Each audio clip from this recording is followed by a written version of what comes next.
Life in Sweden in the 1800s was tough. Hunger and long cold nights were a fact of life, and even the hardiest people struggled to survive. Despite the natural beauty, if you weren't the eldest son of a farmer, your options were few.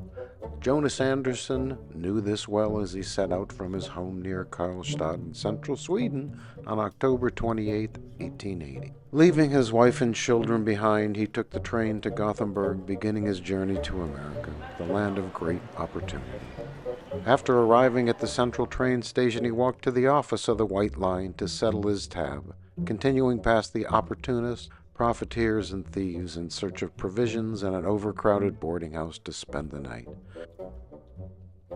Leaving Gothenburg, he sailed west past Denmark and Norway, heading to Hull, England, and along to New York ultimately. Conditions on the ship were, in many cases, unsurvivable. This comes from a first-hand account describing the voyage on the Orlando. On Friday afternoon at 3:30, about 900 passengers began a voyage from Gothenburg in Sweden to Hull in England, with the passenger steamer SS Orlando. Already after 2 hours of sail, people predisposed to seasickness began showing appreciable signs of queasiness. The ship was rolling much more than a bigger ship would have done. Waves were washing over the upper deck where many passengers were holding up, avoiding the dark, cramped and stinking saloon below with 900 passengers living closely together. At 6 o'clock in the afternoon, we were issued tea in the tin cups we brought with us. Jonas continued on to New York. Each morning at 7, we were served black coffee and watery mashed potatoes. At midday, each of us was issued half a ladle of soup, a piece of chewy meat, and or 2 or 3 potatoes. At 5 in the afternoon, tea and bread with a pinch of rancid butter.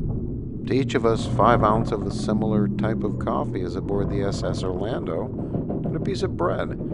This was the meal, typical of what we were given during our 14-day voyage.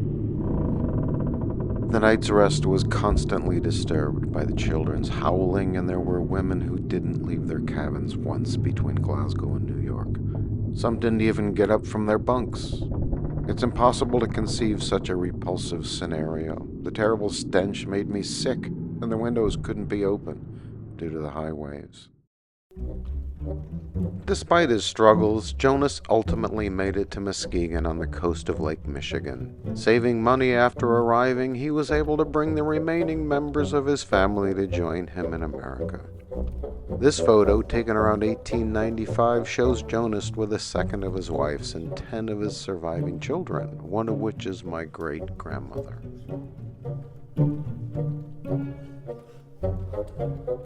Leaving his life as a butcher behind him, he purchased a horse and cart and became a teamster until his death in 1910. 145 years later, we revisit the journey of Anders' son, enjoying slightly better accommodations aboard the motor vessel Clio. From Denmark to Sweden and the fjords of Norway, through the land of Volvo, Vikings, and Edward Grieg, who composed this work while sitting at his desk in this cabin overlooking the fjords.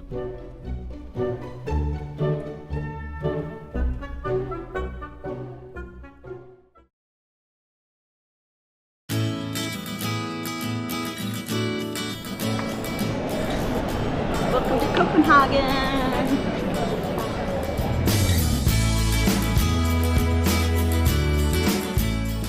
Please come along as we explore Denmark, Sweden, and Norway.